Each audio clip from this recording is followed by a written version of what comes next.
ఇవాళ మనము ఆగమన కాలం రెండవ ఆదివారం యొక్క పఠనాలను ధ్యానించబోతున్నాము. అసలు ఈ ఆగమన కాలం అంటే ఏంటి అనే దగ్గర నుంచి మన డౌట్ అనేది మొదలు కావాలి. కాథలిక్ చర్చ్ ఏం చేసిందంటే సంవత్సరం అంతా కూడా దేవుణ్ణి ఎలా ఆరాధించాలి అనే దాని మీద ఒక విధమైనటువంటి కసరత్తు తయారు చేసి యేసుక్రీస్తు జీవితం ఆధారంగా సంవత్సరాన్ని కొన్ని భాగాలు చేసింది. కాథలిక్ చర్చ్ ఏం చేసింది అని అంటే యేసుక్రీస్తు యొక్క జీవితాన్ని ఆధారంగా చేసుకొని ఆ జీవితం మీద కాలాన్ని పలు భాగాలుగా విభజించి యేసుక్రీస్తు గురించి ధ్యానిస్తూ సంవత్సరం అంతా కూడా గడిపేలాగా సంవత్సరాన్ని డివైడ్ చేసింది, లేదా సంవత్సరాన్ని ముక్కలు చేసింది అని చెప్పొచ్చు. అందులో మొట్టమొదటి భాగమే మనం ఈరోజు మాట్లాడుకుంటున్నటువంటి ఆగమన కాలము. ప్రతి ఒక్కరికి వివిధ దేశాల్లో కావచ్చు, మన దేశంలో కావచ్చు, న్యూ ఇయర్ అనేది ఉంటుంది. ఉదాహరణకి మన దేశంలో న్యూ ఇయర్ ఎప్పుడు జరుపుకుంటామంటే జనవరి 1న జరుపుకుంటాము. మన తెలుగు సంవత్సరాది చూసినట్లయితే ఉగాది అనే పండుగతో మనకు కొత్త సంవత్సరం అనేది ప్రారంభమవుతుంది. చైనాలోకి వెళ్తే వాళ్ళకు ఒక ప్రత్యేకమైనటువంటి క్యాలెండర్ ఉంటుంది. సో ఆ విధంగా క్యాథలిక్ చర్చికి కూడా ఒక ప్రత్యేకమైనటువంటి క్యాలెండర్ ఉంది. ఆ క్యాలెండర్లో మొట్టమొదటి రోజు ఎప్పుడు ప్రారంభమవుతుంది అని అంటే ఆగమన కాలంలోనే మొదటి ఆదివారంతోనే ప్రారంభమవుతుంది. అంటే యేసుక్రీస్తు పుట్టడానికి సరిగ్గా 4 ఆదివారాల ముందు మనకు క్యాథలిక్ చర్చిలో క్యాలెండర్ అనేది ప్రారంభమవుతుంది. అంటే పోయిన ఆదివారం మనకు సంవత్సరం ప్రారంభమైంది. 4 వారాల పాటు ఆగమన కాలం. ఆగమనము అంటే మనం అర్థం చేసుకోవాలి. గమనము అంటే కదలడము, ఆగమనము అంటే ఎదురుగా కదలడము. అంటే ఎవరో ఎదురుగా కదులుతూ ఉన్నారు, ఆ అంశం గురించి ధ్యానించడమే ఆగమన కాలము. ఆ ఎదురుగా కదులుతున్నటువంటి వ్యక్తి ఎవరో కాదు, యేసుక్రీస్తు. మనుషులందరూ భూమి మీద ఉండగా మనుషులందరూ దేవుని వద్దకు వెళ్ళడము అనేది ఒక విధమైనటువంటి పద్ధతి.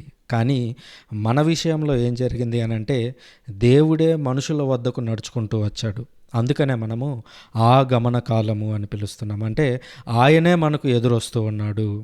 యేసుక్రీస్తు 2 సందర్భాల్లో మనకు ఎదురొస్తున్నాడు.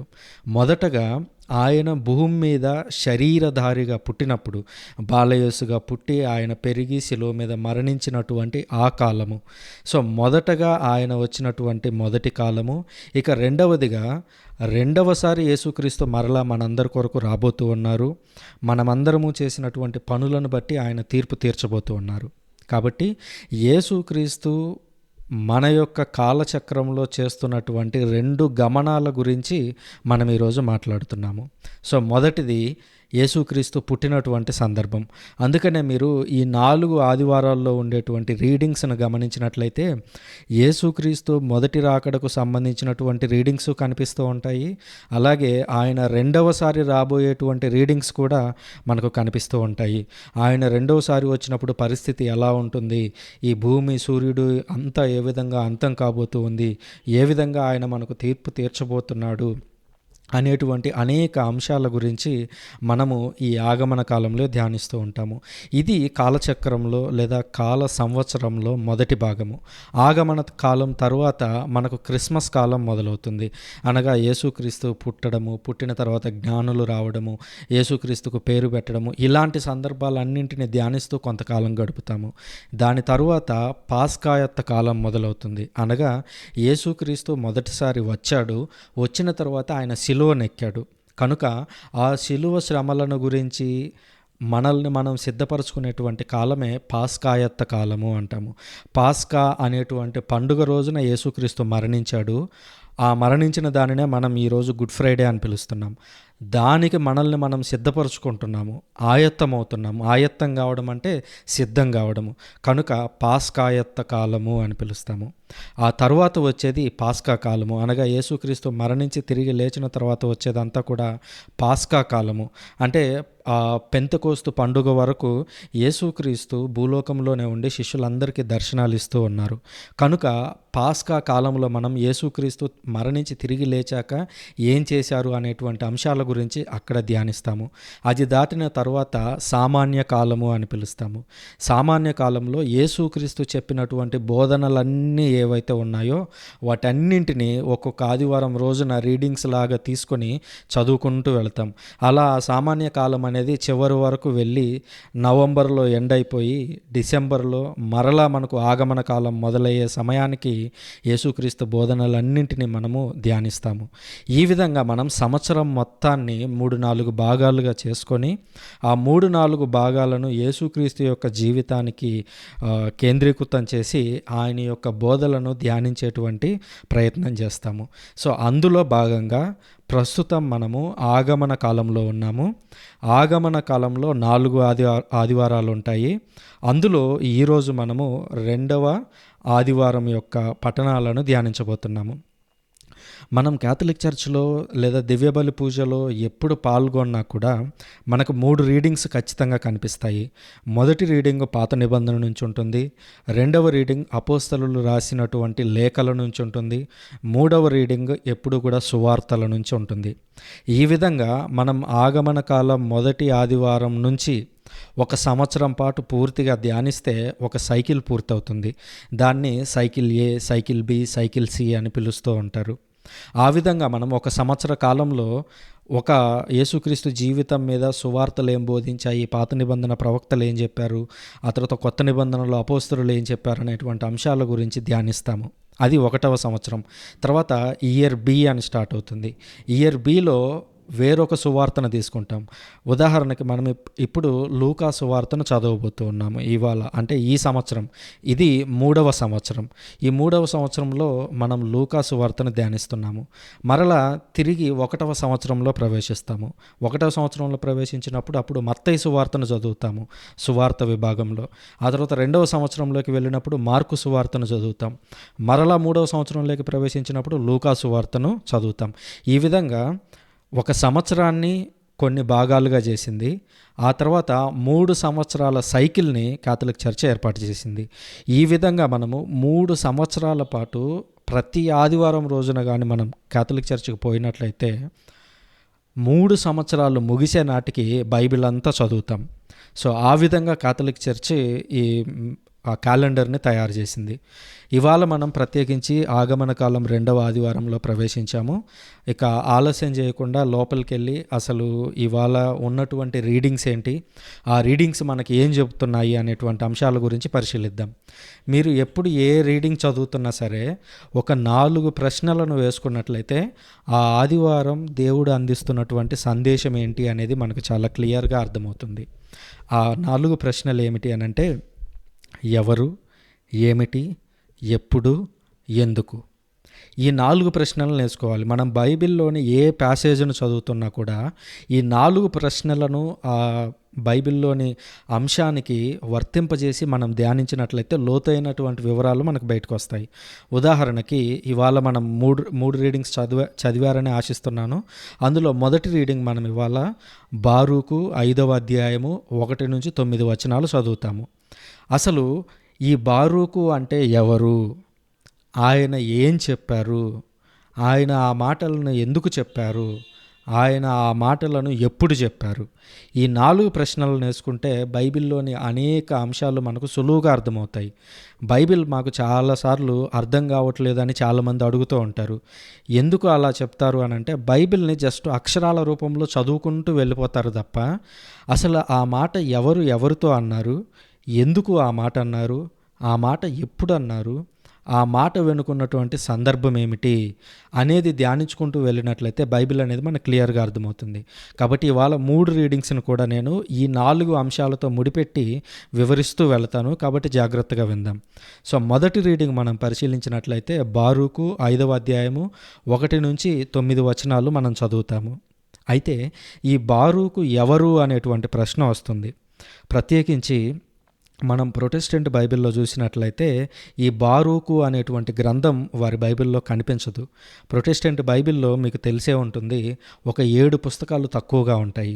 ప్రొటెస్టెంట్ బైబిల్లో 66 పుస్తకాలు ఉండగా మన క్యాథలిక్ చర్చ్ బైబిల్‌లో 73 పుస్తకాలు ఉంటాయి.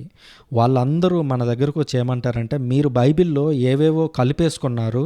అందువల్ల మీ బైబిల్‌లో ఎక్కువ పుస్తకాలున్నాయి. ఉదాహరణకు బారూకు, యూదితు, సీరాపుత్రుడైన యేసు జ్ఞాన గ్రంథం ఇలాంటి పుస్తకాలన్నింటినీ మీరే కలిపేసుకున్నారు. అందుకే ఎక్కువ పుస్తకాలొచ్చాయి మీ దగ్గర. కాబట్టి మీ బైబిల్ తప్పు అని కొంతమంది మాట్లాడుతూ ఉంటారు. దానికి చాలా సులువైన సమాధానం ఉంది.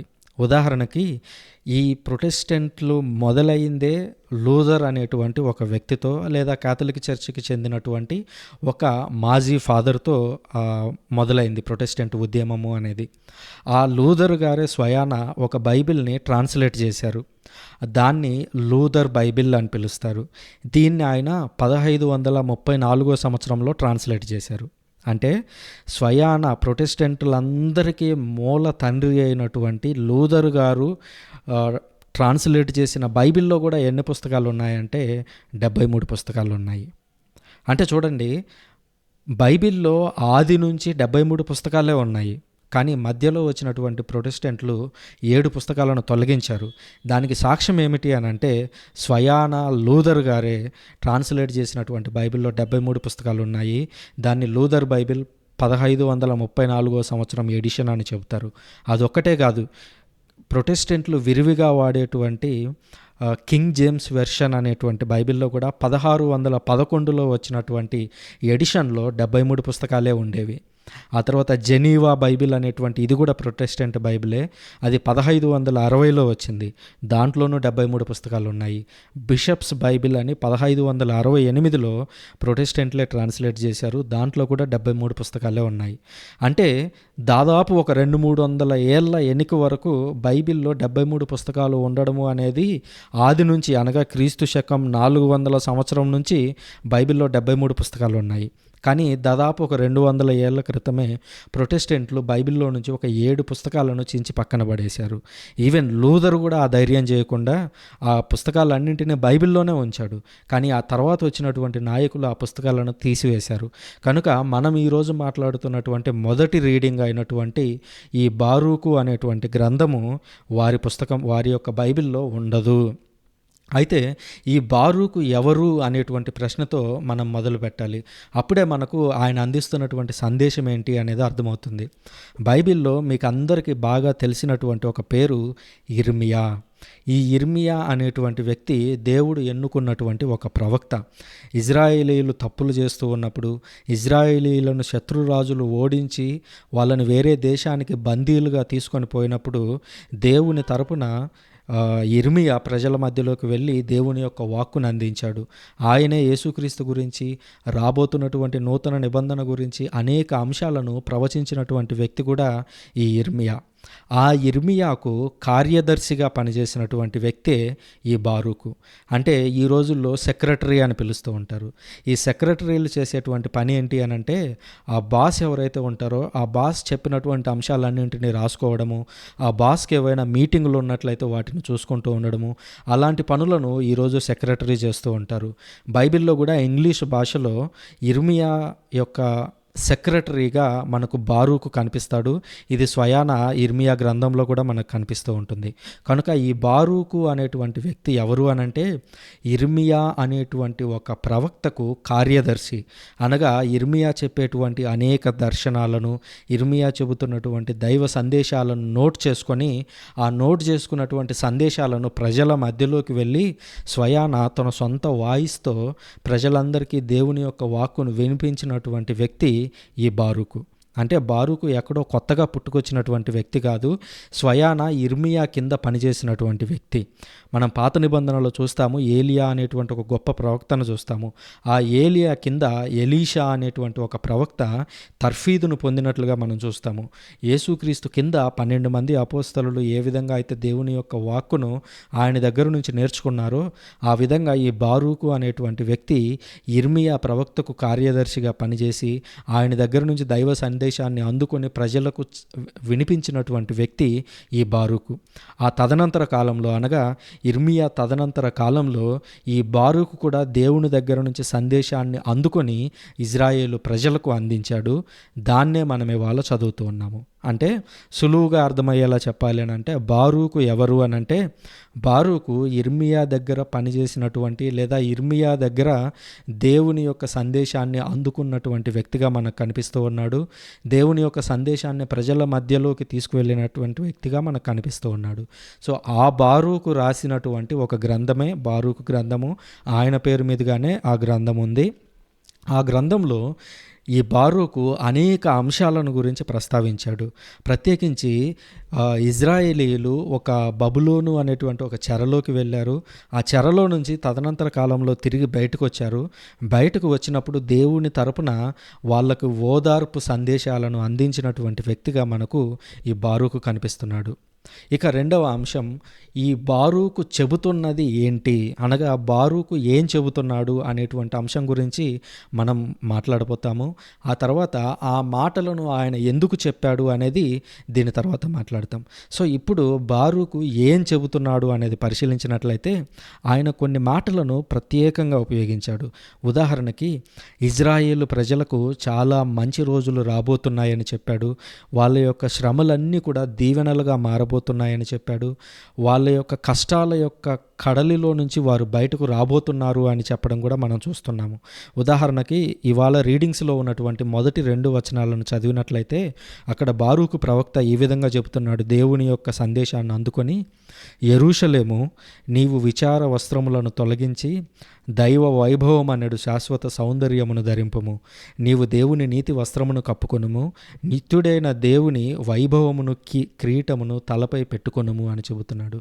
అంటే సులువుగా అర్థమయ్యే భాషలో చెప్పాలి అని అంటే, యెరూషలేము, ఇప్పటి వరకు నువ్వు విచార వస్త్రాలు ధరించి ఉన్నావు.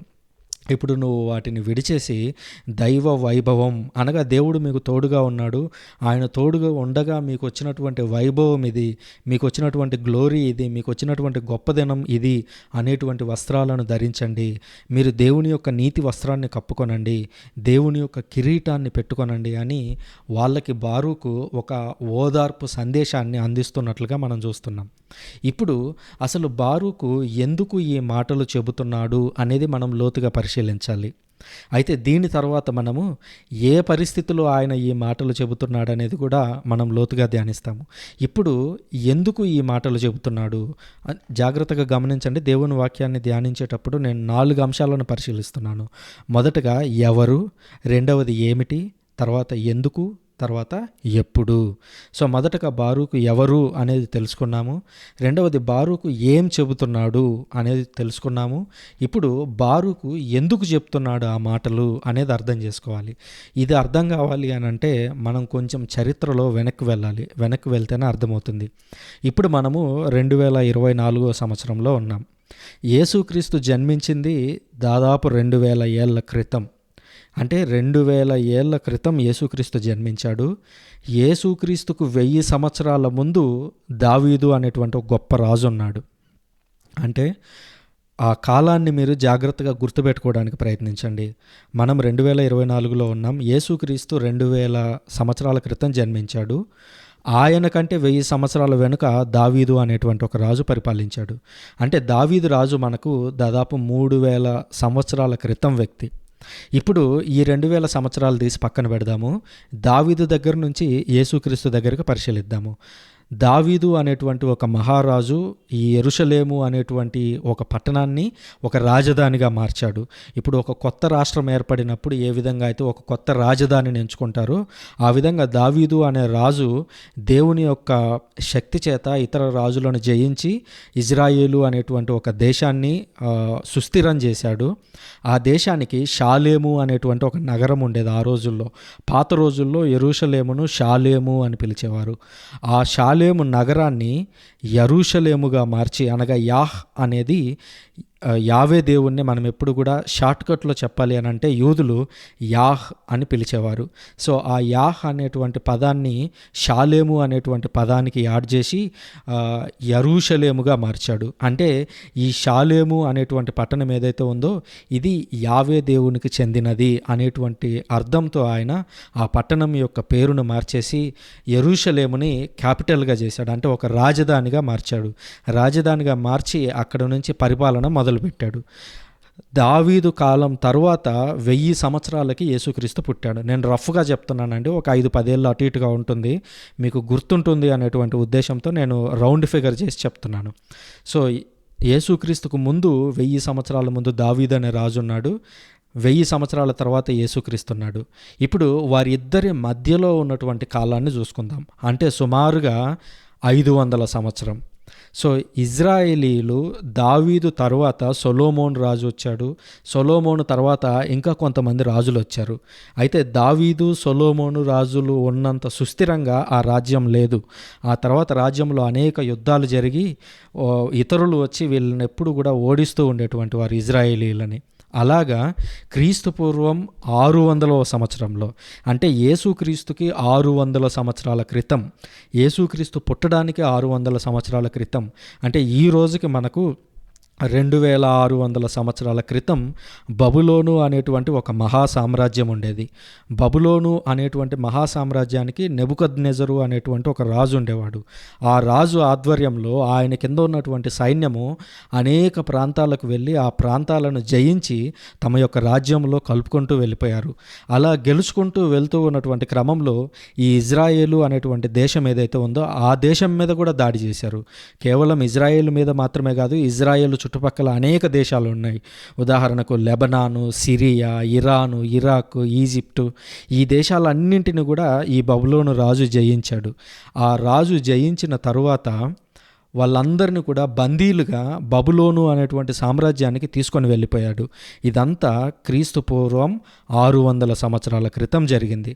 600 సంవత్సరాల క్రితం అలా జరిగిన తర్వాత దేవుడు ఈ ఇర్మియా ప్రవక్త ద్వారా, అలాగే దానియేలు ప్రవక్త ద్వారా మీరు 70 సంవత్సరాల తర్వాత తిరిగి విడుదల పొందుతారు అని దేవుడు ముందుగానే వారికి వాగ్దానం చేశారు. అనగా బబులోను అనేటువంటి ఒక సామ్రాజ్యము, నెబుకద్నెజరు అనేటువంటి ఒక రాజు ఆధ్వర్యంలో ఇజ్రాయేలు దాని చుట్టుపక్కల ఉన్నటువంటి అనేక ప్రాంతాలను జయించి వాళ్ళందరినీ కూడా తీసుకొని బబులోనుకు వెళ్ళిపోయారు. వెళ్ళిపోయిన తర్వాత దేవుడు ఆ ఇజ్రాయేలీలకు ఒక నిరీక్షణ కల్పిస్తున్నాడు, ఒక హోప్ కల్పిస్తున్నాడు, ఒక ఆశను కల్పిస్తున్నాడు. అదేంటంటే మీరు 70 సంవత్సరాల పాటు అతని యొక్క ఏలుబడిలో ఉంటారు, 70 సంవత్సరాల తర్వాత నేను మిమ్మల్ని అందరినీ విడిపిస్తాను అని చెప్పడం మనం చూస్తున్నాం. ఆ యొక్క ప్రవచనం కూడా మనము అటు దానియేలు రాసినటువంటి దానియేలు గ్రంథంలో కూడా ఆ 70 సంవత్సరాల ప్రవచనం చూస్తాము. అలాగే ఇర్మియా గ్రంథంలో కూడా ఈ 70 సంవత్సరాల యొక్క ప్రవచనం చూస్తాము. సో ఆ విధంగా సుమారు క్రీస్తు పూర్వం 600 సంవత్సరంలో వీరంతా ఓడిపోయారు. 70 సంవత్సరాలు గడిచాక, అనగా సుమారుగా క్రీస్తు శకం 530లో తిరిగి ఆ బబులోను అనేటువంటి సామ్రాజ్యాన్ని మరొక సామ్రాజ్యం జయించింది. ఆ సామ్రాజ్యమే సిరియా సామ్రాజ్యం, లేదా అస్సీరియా అని కూడా పిలుస్తూ ఉంటారు. ఆ అస్సీరియా సామ్రాజ్యం ఆనాడు ఉన్నటువంటి బబులోను సామ్రాజ్యాన్ని జయించడంతో ఈ యూదులు ఇప్పుడు అస్సీరియా సామ్రాజ్యం ఏలుబడిలోకి వెళ్ళారు. అంటే యూదులేమి వాళ్ళ మీద గెలిచి వెనక్కి తిరిగి రాలేదు. 70 ఏళ్లలో 70 సంవత్సరాల తర్వాత సిరియా అనేటువంటి మరొక రాజ్యాన్ని దేవుడు లేపాడు. ఆ సిరియాలో ఉన్నటువంటి ఒక రాజు సైరస్, కోరెషు అనేటువంటి మాట మీరు వినంటారు. ఆ కోరెషు లేదా సైరస్ అనేటువంటి ఆ రాజు బబులోను అనేటువంటి ఇజ్రాయేలీలను ఎవరైతే ఓడించారో ఆ బబులోనును ఓడించి ఈ ఇజ్రాయేలీలు ఎవరైతే ఉన్నారో వాళ్ళందరినీ కూడా ఈ సైరస్ రాజు విడిపించాడు. మీరందరూ కూడా కావాలంటే మీ దేశానికి వెళ్ళిపోండి, మీ ఇజ్రాయేల్కు వెళ్ళిపోండి అని ఆ సైరస్ రాజు చెప్పాడు. అప్పుడు ఆ ఇజ్రాయేలీలందరూ కూడా బబులోను నుంచి వారు తమ యొక్క అన్నింటిని సర్దుకొని తిరిగి ఇజ్రాయేలు వైపు తిరిగి వస్తూ ఉన్నారు. సో వాళ్ళందరూ బబులోను సామ్రాజ్యంలో ఉండగా ఎదురైనటువంటి కష్ట నష్టాలు, లేదా బబులోను సామ్రాజ్యం ఇజ్రాయేలును గెలుస్తూ ఉండగా, ఇజ్రాయేలు మీద దాడి చేస్తూ ఉండగా జరిగినటువంటి సందర్భాలన్నింటినీ రాసినటువంటి వ్యక్తి ఇర్మియా. ఇప్పుడు ఈ ఇర్మియా ఎవరో మీకు అర్థమై ఉంటుంది. అనగా ఇజ్రాయేలీలు బబులోనీయులు 2600 సంవత్సరాల క్రితం ఇజ్రాయేల్ మీద దాడి చేసినప్పుడు ఆనాడు ఉన్నటువంటి ప్రవక్తే ఇర్మియా. ఆ ఇర్మియా ఇజ్రాయేలీలకు ఒక హోప్ కల్పించాడు, 70 సంవత్సరాల తర్వాత మీరు వస్తారు అని. ఆ 70 సంవత్సరాలు గడిచిన తరువాత దేవుడు బారూకును ఎంచుకున్నాడు. అనగా అప్పటికి ఇజ్రాయేలీలు వెనక్కి తిరిగి వస్తూ ఉన్నారు కానీ వాళ్ళల్లో ఇజ్రాయేలీలలో ఆనందం లేదు. నిజానికి వాళ్ళు ఆనందంగా ఉండాలి, ఎందుకనంటే అంటే ఒక చెర నుంచి, బబులోను అనే ఒక సామ్రాజ్యం చెరలో నుంచి తిరిగి ఇజ్రాయెల్కి వస్తున్నారు. కానీ వాళ్ళల్లో ఆనందం లేదు. ఆ ఆనందాన్ని మీరు ఇప్పుడు పొందాలి అని బారూకు చెప్తున్నాడు. అసలు వాళ్ళల్లో ఎందుకు ఆనందం లేదు అనేది మనం అర్థం చేసుకోవాలి. ఎందుకు లేదు అని అంటే, ఇజ్రాయెల్ దేశంలో మనం పరిశీలించినట్లయితే వాళ్ళ యొక్క దేవాలయం కూలిపోయింది. వాళ్ళు 70 ఏళ్ల క్రితం కట్టుకున్నటువంటి ఇల్లులన్నింటినీ కూల్చేశారు. వారి యొక్క బంధుమిత్రాదులందరినీ ఆనాటి రాజులు ఎత్తుకొని పోయారు. వారి యొక్క కుటుంబంలో ఉన్నటువంటి అనేక మంది వ్యక్తులు ఏమయ్యారో తెలియదు. అలాంటి ఒక పరిస్థితిలో తిరిగి వెనక్కి వస్తున్నారు, కానీ వారిలో ఆనందం లేదు. అలాంటి సందర్భంలో బారూకు ప్రవక్త ఈ మాటలు చెప్తున్నాడు. ఏమనంటే, యెరూషలేము అని అంటే ఆ ప్రజలందరూ లేదా ఆ దేశం అందరూ అనేటువంటి అర్థం అన్నమాట. యెరూషలేము, నీవు విచార వస్త్రములను తొలగించి దైవ వైభవం అనేడు శాశ్వత సౌందర్యమును ధరింపుము. అంటే మీరందరూ వెనక్కి తిరిగి వస్తున్నారు, బాగానే ఉంది, కానీ మీలో సంతోషం లేదు. మీరందరూ కూడా విచారంలో ఉన్నారు, విచార వస్త్రాలను కలిగి ఉన్నారు. కాబట్టి మీరు సంతోషించాల్సినటువంటి సందర్భం ఆసన్నమైంది. ఎందుకు అని చెబుతూ ఆయన అనేక విషయాలను, ఓదార్పు మాటలను చెప్పడం మనం చూస్తున్నాము. ఈ రీడింగ్లో మనం గమనించినట్లయితే ఇజ్రాయేలీలకి బారూకు ఇస్తున్నటువంటి సందేశం ఏంటి అని అంటే, మీరందరూ ఇప్పుడు శాంతితో ఉండాలి. ఎందుకు అనంటే, ఆనందము వేరు, శాంతి వేరు. కొన్నిసార్లు మనము ఆనందాన్ని, శాంతిని రెండు ఈక్వల్ చేసి మాట్లాడుతూ ఉంటాము. ఆనందము అనంటే అది ఎక్కువ కాలం సంతోషంగా ఉండేటువంటి సందర్భమే. కానీ శాంతి అనంటే మీరు ఏ సందర్భంలో అయినా ఉండండి, మీరు కొన్నిసార్లు బాధల్లో ఉంటారు, కష్టాల్లో ఉంటారు, దుఃఖాల్లో ఉంటారు. నా ఇంట్లో పరిస్థితులు మారడం లేదే, నాకు ఇబ్బందులు ఉన్నాయి, నేను సంతోషంగా ఉండలేకపోతున్నానే అనేటువంటి సందర్భాల్లోనూ ఉంటాము. కానీ ఈ శాంతి అనేది మనల్ని విడిచిపెట్టదు. మనం కొన్నిసార్లు విచారంలో ఉంటాము, కానీ శాంతి మనతో ఎల్లప్పుడూ ఉంటుంది. శాంతి అనంటే మనం దేవుని సన్నిధిలో ఉంటాము, దేవుని యొక్క కాపుదలలో ఉంటాము.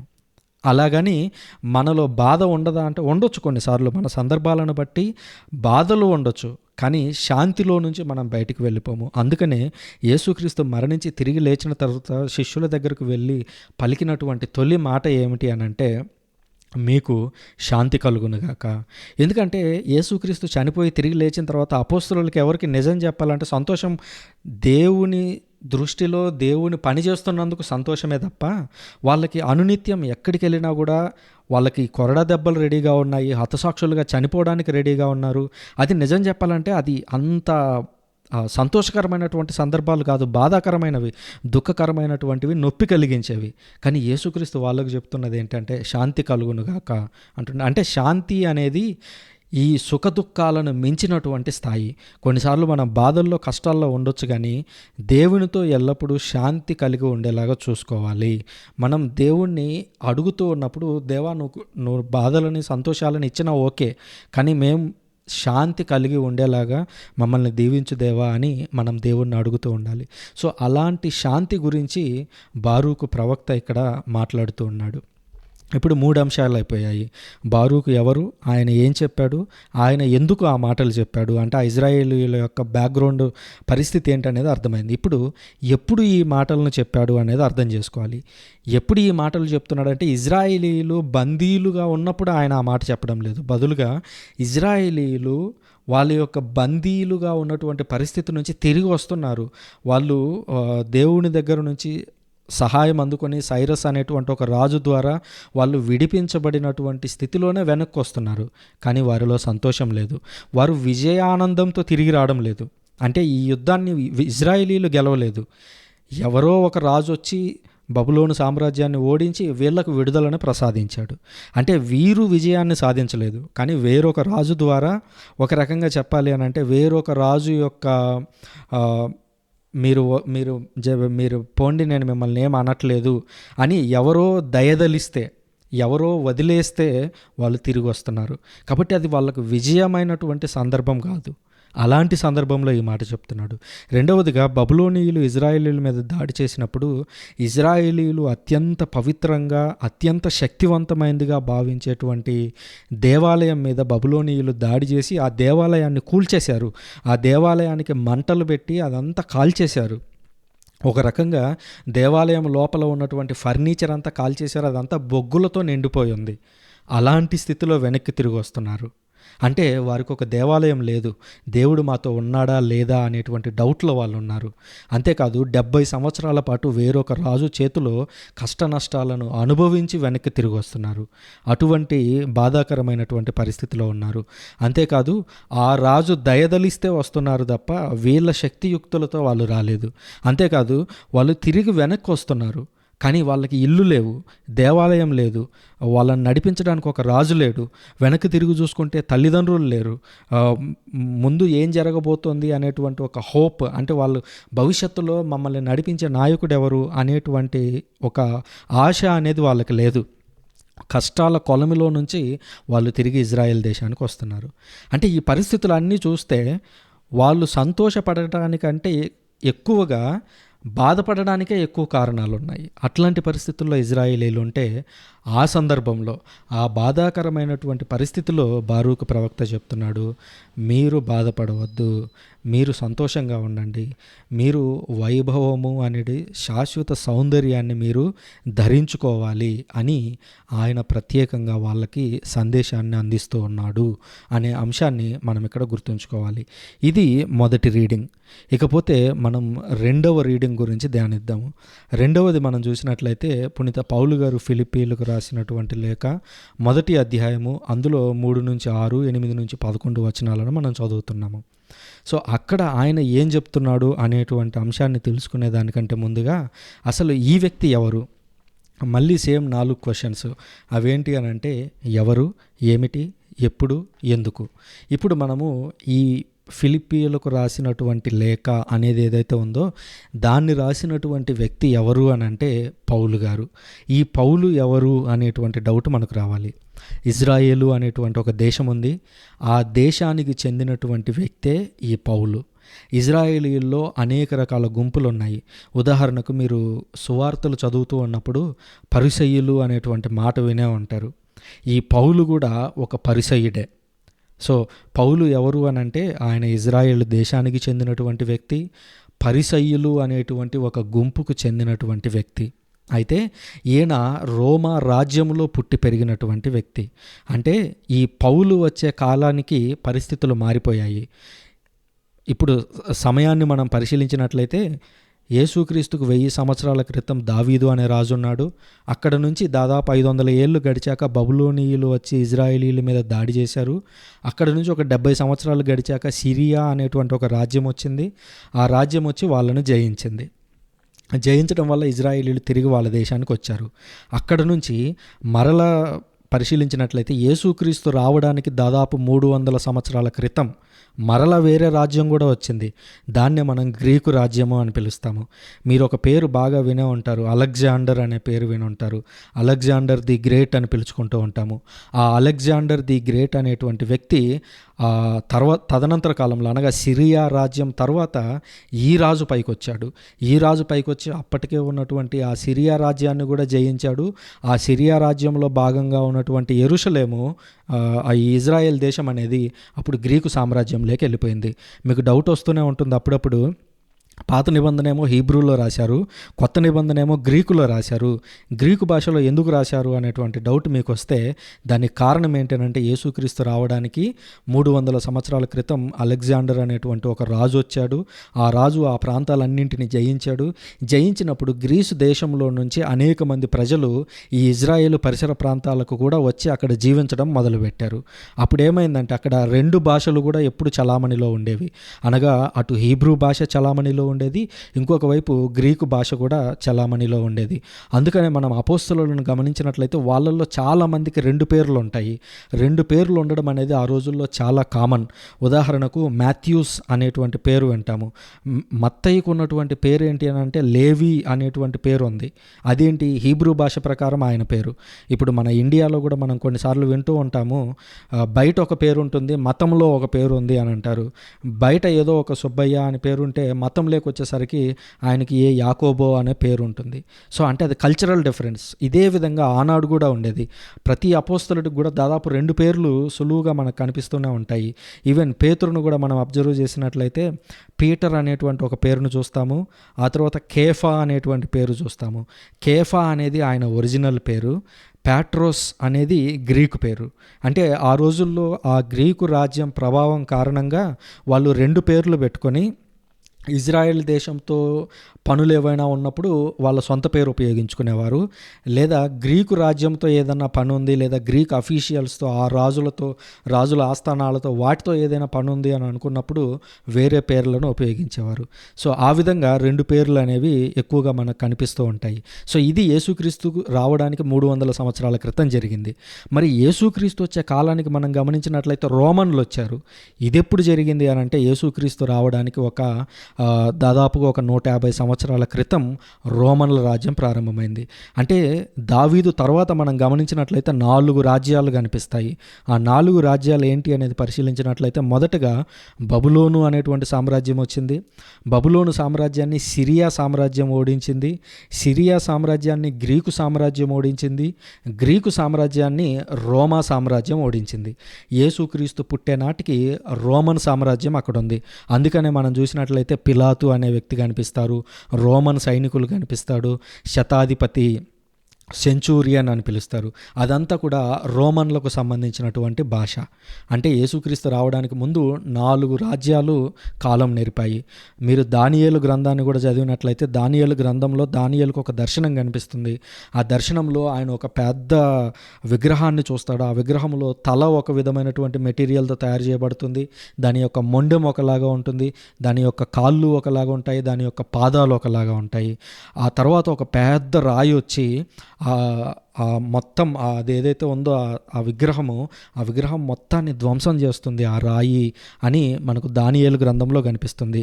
ఆ రాయి ఎవరో కాదు, యేసుక్రీస్తు. ఆ రాజ్యం ఏదో కాదు, కథోలిక శ్రీసభ. ఎందుకనంటే మీరు గమనించండి, ఇంతకు ముందు వచ్చినటువంటి అనేక రాజ్యాలు కూలిపోయాయి. బబులోను సామ్రాజ్యం వచ్చింది, కూలిపోయింది. అసిరియా సామ్రాజ్యం వచ్చింది, కూలిపోయింది. తర్వాత గ్రీకు సామ్రాజ్యం వచ్చింది, కూలిపోయింది. తర్వాత రోమన్ సామ్రాజ్యం వచ్చింది. క్రీస్తు శకం 300 సంవత్సరం తర్వాత ఆ రోమన్ సామ్రాజ్యం కూడా కూలిపోయింది. కూలిపోయిన తర్వాత ఎస్టాబ్లిష్ అయినటువంటి ఒక రాజ్యమే పరలోక రాజ్యము. ఆ పరలోక రాజ్యమే క్యాథలిక్ చర్చ్ అనేటువంటి అంశాన్ని గుర్తుంచుకోవాలి. 2000 ఏళ్ళు అయింది. ఈ 2000 ఏళ్లలో ఏ రాజు కానీ ఏ రాజ్యం కానీ ఇప్పటికీ కూడా మన క్యాథలిక్ చర్చ్ని ఓడించలేకపోయింది అనే అంశాన్ని గుర్తుంచుకోవాలి. కనుక ఇంత పెద్ద హిస్టరీ. ఇప్పుడు మనం మాట్లాడుతున్నది ఫిలిప్పీలకు రాసినటువంటి లేఖ. ఈ ఫిలిప్పీ లేఖ రాసింది దాదాపు క్రీస్తు శకం 60వ సంవత్సరం లేదా 62వ సంవత్సరం. అంటే యేసుక్రీస్తు మరణించినటువంటి 30 సంవత్సరాల తర్వాత పౌలు గారు అనేక ప్రాంతాలకు వెళ్ళి ఆయన సువార్తను ప్రకటించారు. సువార్తను బోధిస్తూ ఉండగా ఆయన శిక్షలను అనుభవించాడు. ఆనాడు ఉన్నటువంటి రాజులందరూ కూడా ఆయన్ను అరెస్ట్ చేశారు, కొన్నిసార్లు వదిలేశారు. కానీ చివరకు వచ్చేసరికి, అనగా ఆయనని చంపబోతున్నారు అనగా దానికంటే ముందు ఆయన ఈ లేఖను రాశారు. కాబట్టి ఈ లేఖలో ఆయన ఎంతో గొప్ప సందేశాన్ని మనకు చెబుతుంటారు అనేటువంటి విషయాన్ని గుర్తుంచుకోవాలి. ఇప్పుడు పౌలు ఎవరు అనంటే యేసుక్రీస్తు ప్రత్యేకంగా ఎంచుకున్నటువంటి వ్యక్తే ఈ పౌలు. ఈ పౌలును దేవుడు అన్యులకు సువార్తికునిగా, అన్యులకు అపోస్తలుడుగా నియమించాడు. అనగా అన్యులు ఎవరు, ఇజ్రాయేలీయులు ఎవరు అనేది కూడా మీకు కొన్నిసార్లు డౌట్ వస్తూ ఉంటుంది. ఇజ్రాయేలు దేశంలో ఇజ్రాయేలు మూల వంశస్థుల ఆధారంగా వచ్చినటువంటి వ్యక్తులు ఎవరైతే ఉంటారో, అనగా అబ్రహాము యొక్క సంతానంగా వచ్చిన వాళ్ళందరూ కూడా ఇజ్రాయేలీలు. ఆ అబ్రహాము ఒరిజినల్ సంతానం కాకుండా మిగిలిన వాళ్ళందరూ కూడా అన్యులే. ఈరోజు నిజం మాట్లాడాలంటే మనం కూడా అన్యులమే. అంటే మనం అబ్రహాము యొక్క కుటుంబంలో భాగం కాదు. కానీ దేవుడు ఏం చేశాడు అనంటే ఆయనను నమ్మిన వాళ్ళందరికీ దేవుని పుత్రులు అయ్యేటువంటి అవకాశాన్ని కల్పించాడని యోహాను సువార్త 1వ అధ్యాయంలో మనం చెప్పడం చూస్తాము. అక్కడ దేవుడు మాట్లాడుతూ యోహాను ద్వారా మనకు రాయించాడు. ఏమనంటే, ఇదిగో యేసుక్రీస్తు శరీరధారిగా వాక్కు రూపంలో ఉన్నటువంటి దేవుడు మన మధ్యలోకి వచ్చి నడిచాడు. ఆయన్ను అంగీకరించిన వారందరికీ ఆయన దేవుని పుత్రులు అయ్యేటువంటి అవకాశాన్ని కల్పించాడు. సో ఈ విధంగా యేసుక్రీస్తు ద్వారా మనము అబ్రహాము వంశంలో చేర్చబడ్డాము.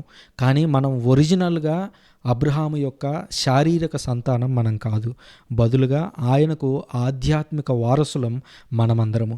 సో అన్యులని ఎవరు అని అంటే ఆ ఇజ్రాయెల్ దేశాన్ని దాటి మిగిలిన ప్రాంతాలు ఏవైతే ఉన్నాయో ఆ ప్రాంతాల్లో ఈ సువార్తను బాగా తీసుకొని వెళ్ళినటువంటి వ్యక్తిగా పౌలు మనకు కనిపిస్తూ ఉన్నాడు. ఇది పౌలు యొక్క నేపథ్యం. పౌలు ఎవరు అని అంటే అది సమాధానం. ఇప్పుడు పౌలు చెబుతున్నది ఏంటి అనేది మనం పరిశీలించాలి. మొదటగా ఆ పౌలు ఇవాళ రీడింగ్స్ని మనం చదివినట్లయితే పౌలు మొదటగా ఫిలిప్పీయులను తలుచుకొని చాలా సంతోషపడుతున్నాడు. ఆయన ఎంత సంతోషపడుతున్నాడంటే ఆయన హృదయంలో నుంచి ఆ మాటలు రాస్తూ ఉన్నాడు. అంతేకాదు ఆయన ఒక మాట అన్నాడు, ఏమనంటే మీరందరూ ఈ యొక్క ప్రేషిత కార్యంలో నాకు భాగస్వాములుగా నిలిచారు అని చెప్తూ ఉన్నాడు. భాగస్వాములుగా నిలబడటం అంటే ఏంటి? భాగస్వామి అంటే ఎవరంటే పార్ట్నర్. ఇప్పుడు బిజినెస్ చేసేటప్పుడు ఇద్దరు కలిసి ఒక బిజినెస్ మొదలు పెట్టారనుకోండి, అందులో రెండవ వ్యక్తి ఎవరైతే ఉంటాడో అతను మొదటి వ్యక్తికి పార్ట్నర్. అంటే అతనికి 50%, ఇతనికి 50%. సో ఆ భాషను ఇక్కడ పౌలు గారు ఉపయోగిస్తున్నాడు. ఆయన ఏమంటున్నాడంటే మీరందరూ సువార్తలో నాతో భాగమయ్యారు అని చెప్పడం మనం గమనిస్తూ ఉన్నాము. అంతేకా ఆయన 3వ వచనంలో ఆయన ఈ విధంగా అంటున్నాడు. పునీత పౌలు ఫిలిప్పీయులకు రాసిన లేఖ 1వ అధ్యాయం 3వ వచనంలో ఫిలిప్పీయుల గురించి పౌలు మాట్లాడుతూ మిమ్మల్ని స్మరించినప్పుడెల్లను మీ కొరకై నా దేవునికి కృతజ్ఞతలు అర్పింతును, నేను మీ అందరి కొరకై ప్రార్థించినప్పుడెల్లను ఎంతయో సంతోషంతో ప్రార్థించుచుందును. చూడండి, ఫిలిప్పీయుల పట్ల పౌలు ఒక ప్రత్యేకమైనటువంటి ప్రేమను ప్రదర్శిస్తున్నాడు. ఆయన ఎంతో సంతోషంతో నేను ప్రార్థన చేస్తాను మీ గురించి ప్రేయర్ చేసేటప్పుడు అని చెప్పడం మనం చూస్తూ ఉన్నాము. అంతేకాదు ఆయన ఒక ప్రేషిత కార్యాన్ని ఫిలిప్పీయుల్లో మొదలుపెట్టాడు. అనగా వాళ్ళందరినీ ఫిలిప్పీయులందరినీ యేసుక్రీస్తు వైపు తీసుకొని వచ్చాడు. అయితే అది ఇంతటితో ముగియలేదు, మీరింకా నడవాల్సి ఉంది. మీరింకా యేసుక్రీస్తు వచ్చే వరకు మీరందరూ కూడా విశ్వాసంలో బలంగా నిలబడాలి అని వాళ్ళకొక హెచ్చరికను జారీ చేస్తున్నాడు. ఆయన 6వ వచనంలో ఈ విధంగా అంటున్నాడు, కనుక మీ యందు అనగా ఫిలిప్పీయుల యొక్క ఆ సంఘంలో ఫిలిప్పీయుల యందు ఇంతటి మంచి పనిని ప్రారంభించిన దేవుడు యేసుక్రీస్తు దినమున అది సంపూర్ణమగు వరకు కొనసాగించునని నేను నిశ్చయముగా నమ్ముచున్నాను. అనగా ఫిలిప్పీయులకి సువార్త చెప్పినప్పుడు వాళ్ళు అంగీకరించి వారందరూ కూడా దేవుని వైపు వచ్చారు. సో అలాగే ఫిలిప్పీయుల్లాగే ఈరోజు మనము కూడా ఎవరో చెప్పినటువంటి మాటను విని, మన తల్లిదండ్రులు చెప్పిన మాటను విని, గురువులు చెప్పిన మాటలు విని, లేదా ఇలాగా నాలాగా చెబుతున్నటువంటి వ్యక్తుల యొక్క మాటలను విని మనం దేవుని దగ్గరకు వచ్చాము. అయితే ఇది ఎంతటితో ఆగిపోకూడదు. ఆనాడు పౌలు గారే హెచ్చరించారు, ఏమని? ఇది యేసుక్రీస్తు దినమున అది సంపూర్ణమగు వరకు. అంటే మన విశ్వాసం అనేది ఈరోజు రేపటి వరకు ఉండాల్సింది కాదు, బదులుగా యేసుక్రీస్తు మరలా రాబోతున్నారు, ఆగమనము, ఆయన మరలా రాబోతున్నారు, రెండవసారి రాబోతున్నారు, రెండవ రాకడలో రాబోతున్నారు. ఆ దినాన్ని ఆయన యేసుక్రీస్తు దినము అని అంటున్నాడు. ఆ యేసుక్రీస్తు దినం వచ్చే వరకు కూడా మనమందరము స్థిరంగా నిలబడాలి, మనమందరము ఈ పరుగు పందెంలో పరిగెడుతూ వెళ్ళాలి అని పౌలు గారు వాళ్ళని ప్రోత్సహిస్తూ ఉన్నట్లుగా మనం చూస్తున్నాం. ఇది పౌలు వారికి చెబుతున్నటువంటి సందేశం. పౌలు గారు ఎవరు, ఆయన ఏం చెప్పారు అనేది మనకు అర్థమైంది. ఇప్పుడు పౌలు ఈ మాటలను ఎందుకు చెప్తున్నాడు అనేది అర్థం చేసుకోవాలి. పౌలు గారు ఫిలిప్పీయులకి ఈ లేఖను రాస్తున్నాడు. ఈ ఫిలిప్పీయులు ఎవరు అనేది బ్యాక్గ్రౌండ్ మనకు తెలియాలి. పౌలు గారు సువార్తను చెబుతూ ఉండగా ఆనాటి రోమన్ అధికారులు ఏం చేశారు అని అంటే, ఈ మాటలను ఆయన రాస్తూ ఉన్నప్పుడు అక్కడ ఉన్నటువంటి వ్యక్తి ఎవరు అని అంటే రాజు నీరో అనేటువంటి ఒక చక్రవర్తి. రోమ్ నగరం అంతా తగలబడుతుంటే సీజర్ చక్రవర్తి ఫిడేలు వాయించినట్లు అనేటువంటి ఒక సామెత మీరు వినే ఉంటారు. అది ఈ లేఖ రాస్తున్నటువంటి కాలంలో పుట్టిందే. అక్కడ ఉన్నటువంటి నీరో అనేటువంటి చక్రవర్తి లేదా రాజు ఒక క్రూరమైనటువంటి నియంత. తన సొంత బంధువులని, సొంత తోడబుట్టినటువంటి వారిని చంపినటువంటి దారుణమైనటువంటి వ్యక్తి, నీచమైనటువంటి వ్యక్తి ఆనాటి రాజు. ఆ రాజు పేరే నీరో. ఈ నీరో 2 అపోస్తలులను చంపాడు. ఆ చంపినటువంటి వారిలో మొదటి వ్యక్తి పౌలు గారు, రెండవ వ్యక్తి పేతురు గారు. వీళ్ళిద్దరిని చంపినటువంటి వ్యక్తి ఎవరు అని అంటే ఆ నీరో. ఈ నీరో గురించే మనం చూసినట్లయితే దర్శన గ్రంథం లేదా ప్రకటన గ్రంథం 13వ అధ్యాయంలో మనం గమనించినట్లయితే అక్కడ ఇది ఒక మనుష్యుని సంఖ్యయే. ఆ సంఖ్య 666 అనేటువంటి మాట మీరు వినే ఉంటారు. 666 అనేటువంటి మాట మీరు వినే ఉంటారు. అది యోహాను గారు ఎవరి గురించి చెప్తున్నారు అని అంటే, యోహాను చెబుతూ ఉన్నది ఈ నీరో అనేటువంటి రాక్షసుడి గురించే. ఆ నీరో ఇప్పటికే పౌలు గారిని చంపాడు, అలాగే పేతురు గారిని. అనగా దర్శన గ్రంథం జరిగే నాటికి వీళ్ళిద్దరూ చనిపోతారు. యోహాను గారు ఆ విషయాన్ని కూడా దర్శన గ్రంథంలో ప్రస్తావించడం మనం 12, 13 అధ్యాయాల్లో మనం అక్కడ గమనిస్తాము. అంటే బైబిల్ అంతా కూడా ప్రతి చోట ఇంటర్ కనెక్ట్ అయి ఉంటుంది. నేను మీకు ఎంత ఎలాబొరేట్ చేసి ఎందుకు చెప్తున్నాను అని అంటే, ఏదైనా మనం ఒక రీడింగ్ చదువుతున్నప్పుడు ఆ రీడింగ్ అనేది కేవలం ఆ కొంచెం సందర్భంతో మాత్రమే కాదు. ఉదాహరణకు మనం బారూకు గురించి చదివితే, బారూకు కథలో ఎవరెవరు ఇన్వాల్వ్ అయి ఉన్నారంటే, ఇర్మియా ఇన్వాల్వ్ అయి ఉన్నాడు, బబులోను సామ్రాజ్యం ఇన్వాల్వ్ అయి ఉంది, అసీరియా సామ్రాజ్యం ఇన్వాల్వ్ అయి ఉంది. పౌలు గారి దగ్గరకు వచ్చాము. పౌలు దగ్గరకు వచ్చేసరికి యేసుక్రీస్తు కాలం గడిచిపోయింది. ఇంకొక 2 సామ్రాజ్యాలు వచ్చాయి. అప్పటికే రోమా రాజ్యం అప్పటికి ఏలుబడిలో ఉంది. ఆ రోమా రాజ్యాన్ని నడిపిస్తున్నటువంటి వ్యక్తి నీరో. ఆ నీరో ఎవరిని చంపాడు అని అంటే, పౌలు గారిని చంపాడు, పేతురు గారిని చంపాడు. ఈ చంపినటువంటి వివరాలను ఎవరు రాశారు, మనకు ఎవరు అందించారని అంటే, పునీత యోహాను గారు మనకు దర్శన గ్రంథంలో ఆ వివరాలన్నింటిని కూడా 13వ అధ్యాయంలో మనకు అందించారు. అంటే చూడండి, ఎక్కడో మొదలైంది. బారూకు గ్రంథం దగ్గర మొదలైతే దర్శన గ్రంథం వరకు కూడా అన్ని లింకులు అక్కడక్కడక్కడ మనకు కనిపిస్తూ ఉన్నాయి. అందువల్ల జాగ్రత్తగా వినండి. ఇంకా మనం ఇంకొక 15 నిమిషాల్లో దీన్ని ముగిస్తాను, కాబట్టి జాగ్రత్తగా వినండి. సో ఇప్పుడు ఈ మాటలను ఆయన ఎందుకు చెప్తున్నాడు అని అంటే, పౌలు గారిని ఆనాడు ఉన్నటువంటి రాజు అరెస్ట్ చేయించాడు. అరెస్ట్ చేసి అతన్ని చంపడానికి సిద్ధమవుతున్నాడు. ఇప్పట్లో మనం చూసినట్లయితే, ఇప్పుడు ఎవరైనా పోలీసులు వచ్చి ఒక వ్యక్తిని అరెస్ట్ చేశారనుకోండి, ఆ వ్యక్తిని తీసుకుని వెళ్ళి జైల్లో పెడతారు. జైల్లో 3 పూటల ఫుడ్ పెట్టేది ఎవరు అని అంటే, ప్రభుత్వమే ఫుడ్ పెడుతుంది. నన్ను తీసుకుపోయినా ఏ వ్యక్తిని, ఎంత పెద్ద హత్యలు చేసిన వ్యక్తి అయినా ఆ వ్యక్తిని తీసుకొని వెళ్ళి జైల్లో పెట్టి, జైల్లో 3 పూటల అన్నం పెడుతుంది జైలు. ఈరోజు ప్రభుత్వం అనేది అన్నం పెడుతుంది. కానీ 2000 సంవత్సరాల క్రితం అలా లేదు. రోమన్ రాజ్యంలో ఎవరైనా జైల్లో పడ్డారు అని అంటే, వాళ్ళకు ఫుడ్ అనేది రోమా రాజ్యం పెట్టదు. ఎవరు పెట్టాలి అని అంటే, ఆ బంధువులు ఎవరైతే ఉంటారో, లేదా అన్నదమ్ముల్లో, లేదా తోడబుట్టిన వాళ్ళు ఎవరైతే ఉంటారో వాళ్ళు వెళ్ళి అన్నం పెట్టాలి. అన్నం పెట్టారా, అది తిని బతుకుతాడు, లేదా ఫుడ్ లేకుండానే ఆ వ్యక్తి మరణిస్తాడు. ఎందుకనంటే, ఖైదీలకు మేమెందుకు అన్నం పెట్టాలి అనేటువంటి స్టాండ్ ఆ రోజుల్లో ఆ రోమన్ సామ్రాజ్యం తీసుకునేది. ఈ విధంగా పౌలు గారు వెళ్ళి జైల్లో ఉన్నారు. ఆ జైల్లో ఉన్నప్పుడు ఆయనకు అన్నం పెట్టేటువంటి వ్యక్తులు కావాలి. అలా అన్నం పెట్టినటువంటి వ్యక్తులే ఈ ఫిలిప్పీయులు. అందుకనే ఈ ఫిలిప్పీయులు అనంటే పౌలు గారికి ఎంతో ఇష్టమైనటువంటి వ్యక్తులు. యేసుక్రీస్తు కూడా మనం గమనిస్తాము. మత్తయి సువార్త 25వ అధ్యాయంలో పరలోకానికి మనమందరము తీర్పు దినానికి ఎత్తబడినప్పుడు ఆయన 2 గుంపులుగా మనల్ని అందరిని వేరు చేసి ఒక గుంపుతో అంటాడంట, మీరు నాకు ఎప్పుడు అన్నం పెట్టలేదు, నీళ్ళు ఇవ్వలేదు, నాకు ఒక వస్త్రాన్ని కొనివ్వలేదు, మీరందరూ పక్కకు పోండి, మీరు నరకానికి పోండి అని చెప్తాడు. ఇంకొక వైపు ఉన్నటువంటి వారితో, మీరు నాకు అన్నం పెట్టారు, నీళ్ళు ఇచ్చారు, వస్త్రాలు ఇచ్చారు, కాబట్టి మీరు పరలోకానికి వెళ్ళండి అని దేవుడు అక్కడ చెబుతున్నట్లుగా చూస్తున్నాం. అప్పుడు అక్కడ ఉన్న వాళ్ళు అడుగుతారంట, అయ్యా నువ్వు మాకు కనపడింటే మేము నీకు అన్నం పెట్టేవాళ్ళం, కానీ నువ్వు మాకు కనపడలేదు కదా అని అంటే, అప్పుడు యేసుక్రీస్తు ఒక మాట అంటాడు, ఈ చిన్నవారిలో ఏ ఒక్కరికైనా సరే నా పేరిట నీళ్ళు ఇస్తే అది నాకు ఇచ్చినట్లే అని చెప్పడం మనం చూస్తున్నాం. అంటే ఇక్కడ వాళ్ళు పౌలు గారికి సేవలు చేస్తున్నారు ఫిలిప్పీలు, కానీ అది పౌలు గారికి చేసినట్లు కాదు, వాస్తవానికి దేవునికి చేస్తున్నారు అనే అంశాన్ని గుర్తుంచుకోవాలి. పౌలు గారు అందుకనే వీళ్ళ పట్ల ఎంతో ప్రేమని, ఎంతో కృతజ్ఞతను చూపించడం మనం చూస్తాం. ఆ ఫిలిప్పీలు అనేటువంటి లేఖ కరెక్ట్గా 4-5 అధ్యాయాలు ఉంటుంది. మీరు ఓపెన్ చేసి చదవండి, కరెక్ట్గా 15 నిమిషాల్లో దాన్ని చదవడం ముగిస్తారు. కానీ ఎన్నిసార్లు వాళ్ళను పొగుడుతాడో, ఎంత గొప్పగా వాళ్ళని స్మరించుకుంటాడో అనేది చూస్తే మనకు నిజంగా కళ్ళంబడి నీళ్ళు వస్తాయి. ఆ విషయం అందుకనే పౌలు గారు ప్రత్యేకించి వాళ్ళని పొగుడుతూ ఉన్నారు. ఈ పౌలు గారు ఆ జైల్లో ఉన్నప్పుడు ఈ ఫిలిప్పీలు ఏం చేశారంటే, సంఘమంతా కలిసి డబ్బులు వేసుకొని ఆ డబ్బులని ఎపఫ్రోదితు అనేటువంటి ఒక వ్యక్తికి చేతికి ఆ డబ్బులన్నీ ఇచ్చి, ఆ ఎపఫ్రోదితుని పౌలు గారి జైలు దగ్గరికి పంపిస్తారు. ఆ ఎపఫ్రోదితు అక్కడ ఉండి ఆయనకు ప్రతిరోజు ఫుడ్ పెట్టి అక్కడంతా కూడా ఉండి ఆ లేఖను రాసి ఈ ఎపఫ్రోదికి అందించినట్లుగా మనం చూస్తున్నాం. అప్పుడు ఈ లేఖను తీసుకొని వచ్చి ఇక్కడ ఉన్నటువంటి ప్రజలందరికీ కూడా ఆయన చదివి వినిపించాడు. అంటే ఒక రకంగా ఇది మరణ లేఖ, అంటే మరణించడానికి ముందు రాసినటువంటి లేఖ. ఆ లేఖలో ఎన్ని గొప్ప అంశాలు ఉంటాయనంటే, మీరు తర్వాత ఇది అయిపోయిన తర్వాత మీరు ఆ లేఖను ఒకసారి ఓపెన్ చేసి చదవండి. మీకు నిజంగా పౌలు గారు మరణించబోతున్నారు, మరణించే ముందుగా ఆయన లేఖ రాస్తున్నాడు.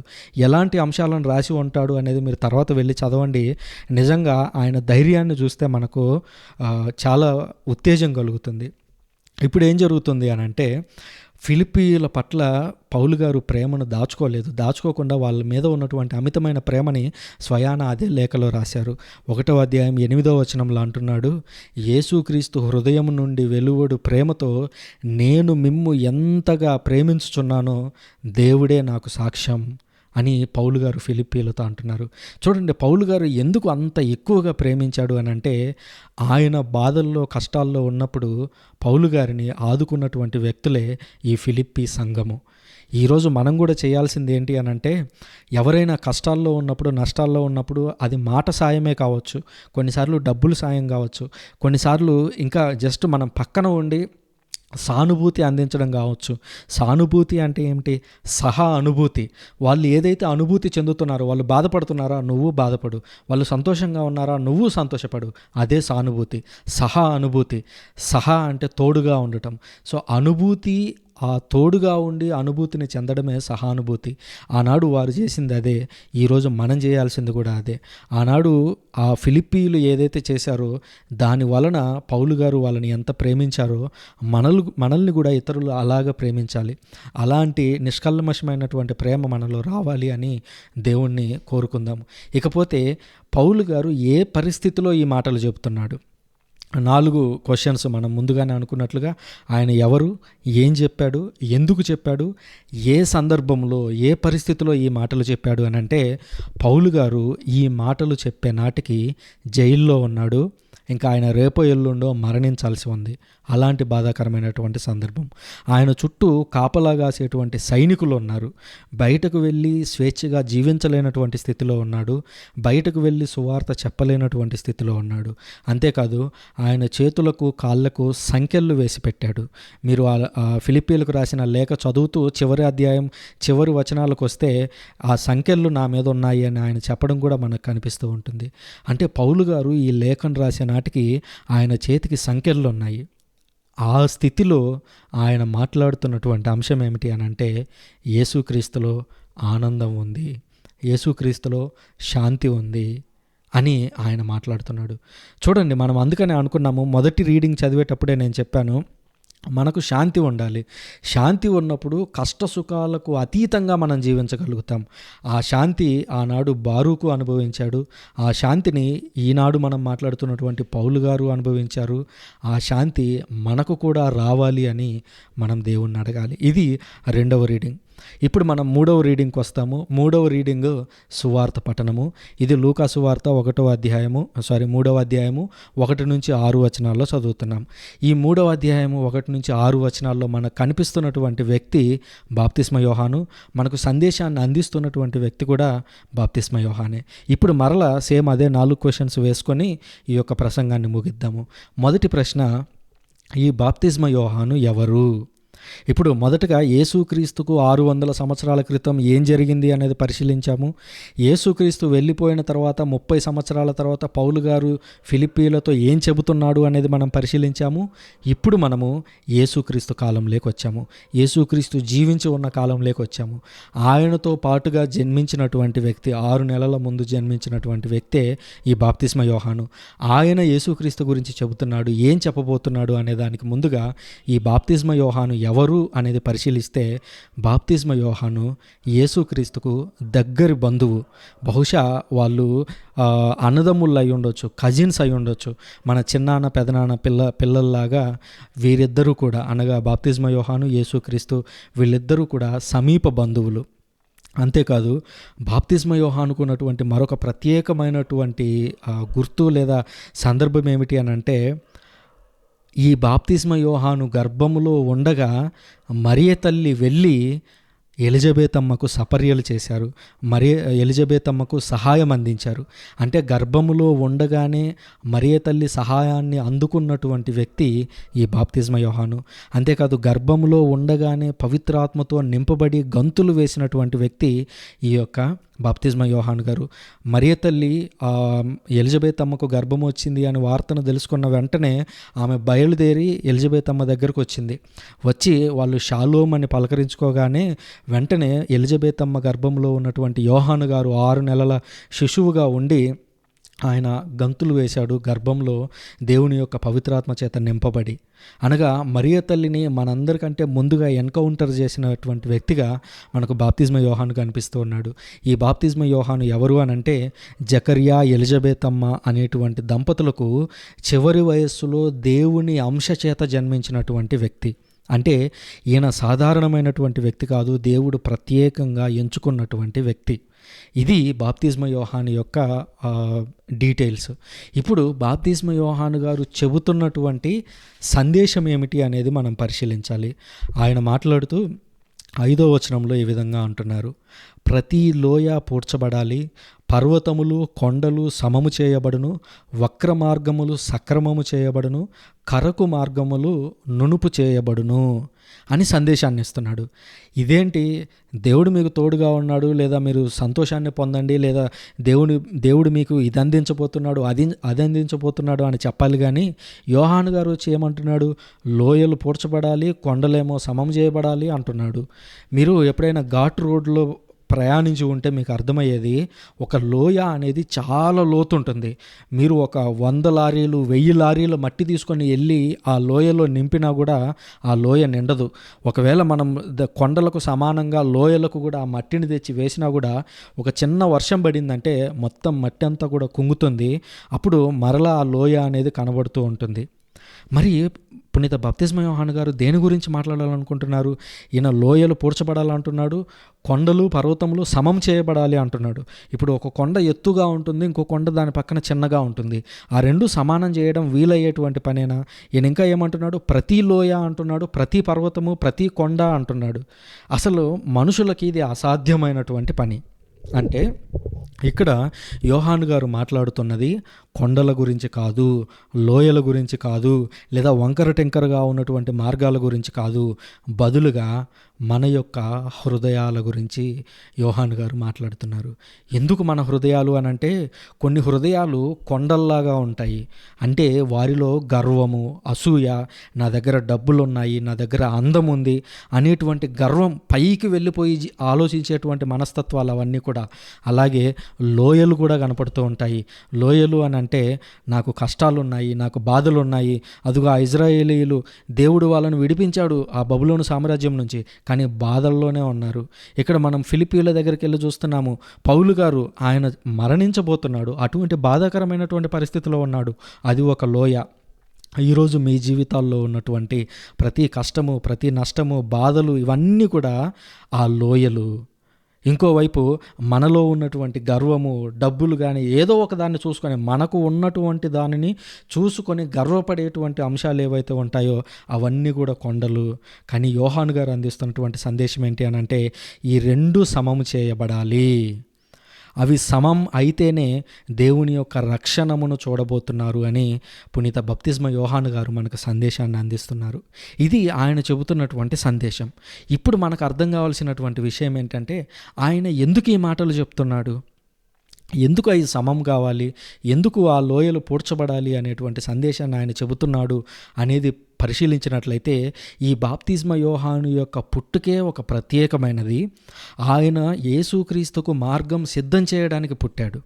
అంటే యేసుక్రీస్తు యొక్క బోధనలు, యేసుక్రీస్తు యొక్క తీర్పు ఎలా ఉండబోతోంది అని చెప్పబోయేటువంటి వ్యక్తిగా మనకు బాప్తిస్మ యోహాను కనిపిస్తున్నాడు. ఆయనే మాట్లాడుతూ 4వ వచనంలో ఈ విధంగా అంటున్నాడు: యెషయా ప్రవక్త గ్రంథమందు ఇట్లు రాయబడెను, ప్రభువు మార్గమును సిద్ధమన్నప్పుడు ఆయన త్రోవను తీర్చిదిద్దుడు అని ఎడారిలో ఒక వ్యక్తి కేకలిడుచుండెను. అనగా యేసుక్రీస్తుకి మార్గం సిద్ధం చేయడానికి యోహాను గారు వచ్చారు. ఆయన వచ్చినటువంటి పనిని 100% ఆయన చేసి వెళ్ళాడు. అది ఆయన అందిస్తున్నటువంటి సందేశం. ఆయన ఎందుకు ఈ మాటలు చెబుతూ ఉన్నాడు అని అంటే, యేసుక్రీస్తు అప్పటికి ఇంకా బాప్తిజమం తీసుకోలేదు. బాప్తిజమం తీసుకున్న తర్వాత ఆయన బోధలు మొదలు పెట్టబోతున్నాడు. బోధలు మొదలుపెట్టిన తర్వాత శిష్యులందరినీ కూడా పంపించబోతున్నాడు ప్రపంచంలోకి. మీరు వెళ్ళి ఇదిగో ప్రపంచం అంతటా కూడా పితాపుత్ర పవిత్రాత్మ నామమున జ్ఞానస్నానం అసుగుచుటూ వాళ్ళందరినీ నా శిష్యులను చేయండి అని యేసుక్రీస్తు ఆజ్ఞను ఇవ్వబోతున్నాడు. అలా ఇవ్వడానికి ముందు యోహాను గారు ఒక మార్గాన్ని చెబుతున్నాడు. ఏమనంటే, ఈ శిష్యులు ఎవరైతే ఉన్నారో, కాబోయేటువంటి శిష్యులు ఎవరైతే ఉన్నారో, అనగా జ్ఞానస్నానం తీసుకున్నటువంటి మనమందరము కూడా మన యొక్క హృదయాలన్నీ కూడా సమం చేయబడాలి. నేను ఇతరులతో పోలిస్తే నాలో గొప్ప అంశాలు ఉండొచ్చు, ఇతరులతో పోలిస్తే నాలో పాపకరమైనటువంటి అంశాలు ఉండొచ్చు, కానీ ఇప్పుడు లెవెల్ చేయాల్సినటువంటి ఆ సందర్భం మొదలైంది. ఎందుకనంటే యేసుక్రీస్తు ఆగమనం కాబోతున్నారు, అనగా యేసుక్రీస్తు రాబోతున్నారు. ఆనాడు 2000 సంవత్సరాల క్రితం యేసుక్రీస్తు వచ్చినటువంటి సందర్భం ఉంది. ఆయన మరలా రాబోతున్నారు. ఆయన వచ్చినప్పుడు నువ్వు నేను ఆయన ముందు తల ఎత్తుకొని నిలబడేటువంటి వ్యక్తులుగా కనిపించాలి తప్ప తల దించుకునేటువంటి వ్యక్తులుగా కనిపించకూడదు. యేసుక్రీస్తు మనకు తోడు ఉండగా, ప్రతి ఆదివారం మనం దైవ వాక్కును ధ్యానిస్తూ ఉండగా, యేసుక్రీస్తు యొక్క శరీర రక్తాలను స్వీకరిస్తూ ఉండగా కూడా మనం ఇంకా బాధల గురించి లేదా మనకున్నటువంటి కష్టాల గురించి డీలా పడిపోతూ ఉంటే ఆ రోజు యేసుక్రీస్తు ముందు మనం తలదించుకుంటాము. అప్పుడు యేసుక్రీస్తు మనల్ని ప్రశ్నిస్తాడు, నేను నీకు తోడుగా ఉన్నాను కదా, నువ్వెందుకు నన్ను అడగలేదు, నువ్వెందుకు ఈ అంశం నాకు లోటుగా ఉంది దేవా అని నువ్వు ఎందుకు నాకు చెప్పడం లేదు అని దేవుడు ఆ రోజు మనల్ని ప్రశ్న వేస్తే మనం తల దించుకొని నిలబడతాం. అలా తల దించుకొని ఉండకూడదు అని అంటే ఈరోజు మనం దేవుణ్ణి అడగాలి. అదిగో ఈ ప్రసంగానికి ముందుగా జోష్న గారు చెబుతూ ఉన్నట్లుగా మనం దేవుణ్ణి అడగాలి. మన కుటుంబంలో ఉన్నటువంటి అనేక అంశాల గురించి దేవుణ్ణి అడగాలి. మరి అడుగుతున్నామా లేదా? అడగకపోతే దేవుని ఎదుట మనం తలదించుకునేటువంటి పరిస్థితి రావచ్చు.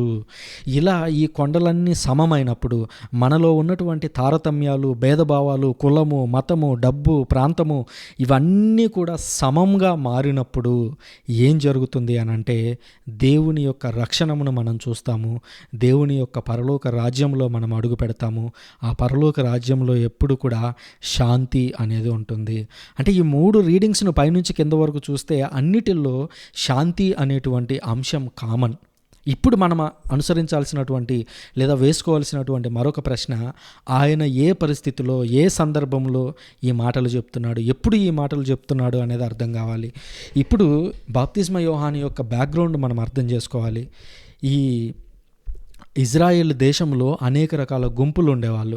ఉదాహరణకు పరిసయ్యులు అని, సద్దుసయ్యులు అని, ధర్మశాస్త్ర ఉపదేశకులు అని, దేవాలయంలో బలులు అర్పించేటువంటి యాజకులు అని, రబ్బీలు అని, బైబిల్ గురించి బోధించేటువంటి వ్యక్తులు. అంటే మన వ్యవస్థలో చెప్పాలి అని అంటే ఉపదేశులు, ఫాదర్లు, బిషప్పులు, కార్డినల్లు, ఆర్చ్ బిషప్లు, ఈ విధంగా ఎవరైతే ఉన్నారో ఆ విధంగా పాత నిబంధనలో కూడా అనేక రకాల గుంపులు ఉండేవాళ్ళు. ఆ గుంపులో ఒక ప్రత్యేకమైనటువంటి గుంపే ఎస్సేనులు అని పిలిచేవారు. ఈ ఎస్సేనులు అనేటువంటి గుంపుకు చెందినటువంటి వ్యక్తే ఈ బాప్తిస్మ యోహాను. ఈ ఎస్సేనులు ఎవరు అని అంటే అందరూ పట్టణాల్లో ఉంటే ఈ ఎస్సేనులు ఏం చేస్తారు అని అంటే వాళ్ళకు ఉన్నటువంటి ఆస్తులన్నింటినీ వదిలేసి ఎడారి లేకపోయి ఎడారిలోనే జీవిస్తూ ఎడారిలో ఉండేటువంటి ఆహారం అంటే తేనె కానీ, మిడతలు కానీ, ఇతర రకాలైనటువంటి ప్రాణులని ఆహారంగా స్వీకరిస్తూ కేవలం దైవ ధ్యానం మీద మాత్రమే వాళ్ళ యొక్క ఆ మనసునంతా కూడా కేంద్రీకరించినటువంటి వ్యక్తులే ఈ ఎస్సేనులు. మన భారతదేశంలో చూసినట్లయితే మునులు అనేటువంటి వాళ్ళు గత కాలంలో కొంతమంది ఉండేవారు. వీరందరూ కూడా హిమాలయాలకు వెళ్ళి అక్కడ ఉండి తపస్సు చేసుకుంటూ ఉండేవారు. ఆ కుటుంబాలన్నింటినీ త్యజించి వాళ్ళు హిమాలయాలకు వెళ్ళారు అనేటువంటి మాట మనం పూర్వకాలంలో వింటూ ఉండేటువంటి వారం. సో ఇజ్రాయెల్ దేశంలో కూడా ఎస్సేనులు సేమ్ ఇదే కోవకు చెందినటువంటి వ్యక్తులు. వీరికి ఆడంబరమైనటువంటి దుస్తులు ఉండవు. ఇజ్రాయిలీలు తినేటువంటి మాంసాన్ని వాళ్ళు తినరు. వాళ్ళు ద్రాక్షారసాన్ని లేదా మద్యాన్ని తాగుతూ ఉండేవారు. కానీ ఈ ఎస్సేనులు తాగరు. ఈ ఎస్సేనులు తమకున్నటువంటి ఆస్తులను అన్నింటినీ వదిలేసి పోయి ఎడారిలో దేవుని గురించి ప్రకటిస్తూ ఉండేటువంటి వ్యక్తులు. అందుకనే మీరు బాప్తిస్మ యోహాను గురించి విన్నప్పుడల్లా ఆయన ఎడారిలో మాట్లాడుతూ ఉన్నాడు అనేటువంటి మాటలు మనం వినే ఉంటాము. ఎందుకు ఆయన ఎడారిలో మాట్లాడుతున్నాడు అని అంటే ఆయన జీవిస్తున్నదే ఎడారిలో. ఆయన ఏం వేసుకొని ఉన్నాడు బట్టలను గమనించినట్లయితే ఆయన జస్ట్ ఒక కంబలిని మాత్రమే వేసుకొని ఉన్నాడు. అంటే గమనిస్తే వాళ్ళ యొక్క లైఫ్ స్టైల్, వాళ్ళ యొక్క జీవన శైలి ఎలా ఉంది అనేది మనకు అక్కడ అర్థమవుతుంది. అంతటి తగ్గింపు గుణం కలిగినటువంటి వ్యక్తులే ఈ ఎస్సేనులు. ఆ ఎస్సేనులకు సరైనటువంటి తిండి లేదు, సరైనటువంటి నిద్ర లేదు, ఉండడానికి ఇల్లు లేదు. అంతేకాదు ఈ యోహాను గారికి ప్రత్యేకించి ఇంకొక 2 సందర్భాలు ఉన్నాయి. ఒకటవది, ఈ యోహాను వాళ్ళ నాన్న ఎవరు అని అంటే జకర్యా. ఆ జకర్యా దేవాలయంలో యాజకుడు. అంటే యాజకుడు అంటే వాళ్ళకి తిండికి లోటు లేనటువంటి వ్యక్తులు. ఒక రకంగా చెప్పాలి అని అంటే అంతో ఇంతో డబ్బులు ఆస్తి కలిగినటువంటి వ్యక్తులు, యెరూషలేములో నివాసం ఉండేటువంటి వ్యక్తులు. అందున ప్రత్యేకించి యాజకులకి ప్రత్యేకంగా యెరూషలేములో ఇల్లు కూడా ఉండేవి. ఇతరుల పేద ప్రజలకి గుడిసెలు అలాంటివి ఉంటే వీళ్ళకు ప్రత్యేకంగా 2 గదులు పైన కింద అప్‌స్టేర్ వేసుకొని జీవించి ఉండేటువంటి వ్యక్తులు యాజకులు ఆనాటి కాలంలో. అలాంటి డబ్బులు ఉన్నటువంటి స్థితిని వదిలేసి ఆయన పోయి ఎడారిలో బతుకుతున్నాడు. ఎడారిలో కూడా ఎలాంటి ఆడంబరాలు లేకుండా బతుకుతున్నాడు. అంతేకాదు, ఇదే యోహాను గారు వెళ్ళి హేరోదు రాజును వ్యతిరేకిస్తాడు. హేరోదు తెచ్చి ఉంచుకున్నటువంటి ఒక స్త్రీ హేరోదియా, ఆమెతో వెళ్ళి వైరం పెట్టుకున్నటువంటి వ్యక్తి. వాళ్ళు తప్పు చేస్తున్నప్పుడు వెళ్ళి ఖండించి వాళ్ళ చేతుల్లోనే హతసాక్షిగా మరణించినటువంటి వ్యక్తి ఈ యొక్క యోహాను గారు. వీళ్ళ యొక్క జీవితాలను, మన ముగ్గురు జీవితాలను పరిశీలిద్దాం ఇప్పుడు ఒకసారి. పాత నిబంధనలో బారూకు, కొత్త నిబంధనలో పౌలు గారు, ఇక్కడ బాప్తిస్మ యోహాను గారు. ముగ్గురు దారుణమైన పరిస్థితిలో ఉన్నారు. ముగ్గురికి సంతోషకరమైనటువంటి వార్తలు లేవు. పౌలు గారు చూస్తే మరణించబోతున్నారు. బాప్తిస్మ యోహాను చూస్తేనేమో తల నరికివేయబడి చంపబోయేటువంటి పరిస్థితిలో ఉన్నాడు. అటు బారూకు చూస్తేనేమో ప్రజలందరూ తిరిగి వస్తున్నారు, కానీ వాళ్ళకి ఇల్లు లేదు, దేవాలయం లేదు. చుట్టూ ఉన్నటువంటి బంధువులు ఏమైపోయారో తెలియదు. అంటే 3 రీడింగ్స్ను ఒక్కసారి పైనుంచి కింద వరకు చూస్తే అన్ని బాధాకరమైనటువంటి రీడింగ్సే. కానీ అన్ని బాధాకరమైనటువంటి రీడింగ్స్లోనూ బారూకు సంతోషం గురించి చెప్తున్నారు. పౌలు గారు మరణించబోతూ సంతోషం గురించి చెప్తున్నారు. బాప్తిస్మ యోహాను గారు, ఇదిగో యేసుక్రీస్తు రాబోతున్నాడు, మీ బాధలన్నింటినీ మట్టి వేసి పూడ్చివేసి సమం చేయాల్సినటువంటి సమయం ఆసన్నమైంది అని ఆయన కూడా శాంతి అనేటువంటి అంశం గురించి మాట్లాడుతున్నారు. మీకు కష్టాలు ఉండొచ్చు, నష్టాలు ఉండొచ్చు, కానీ మీరు శాంతిగా ఉండాలి. బారూకు, పౌలు, బాప్తిస్మ యోహాను ముగ్గురి సందేశం ఒక్కటే. అదేంటంటే, ఇప్పుడు మన పరిస్థితి ఏమీ అంత బాగాలేదు, కానీ దేవుడు మన పరిస్థితిని మార్చబోతున్నారు. మార్చడానికి ఆయనే స్వయంగా రాబోతున్నారు. మనలో ఉన్నటువంటి కొండలను, లోయలను సమం చేసుకొని మార్గాన్ని యేసుక్రీస్తు కొరకు, ఆగమనం కాబోతున్నటువంటి యేసుక్రీస్తుకి మార్గం సరళం చేసుకోవాలి. అలా చేసుకోవడమే ఆగమన కాల లక్ష్యం. ఇవాళ 2వ ఆదివారం యొక్క రీడింగ్స్ ఇవే. ఆమెన్.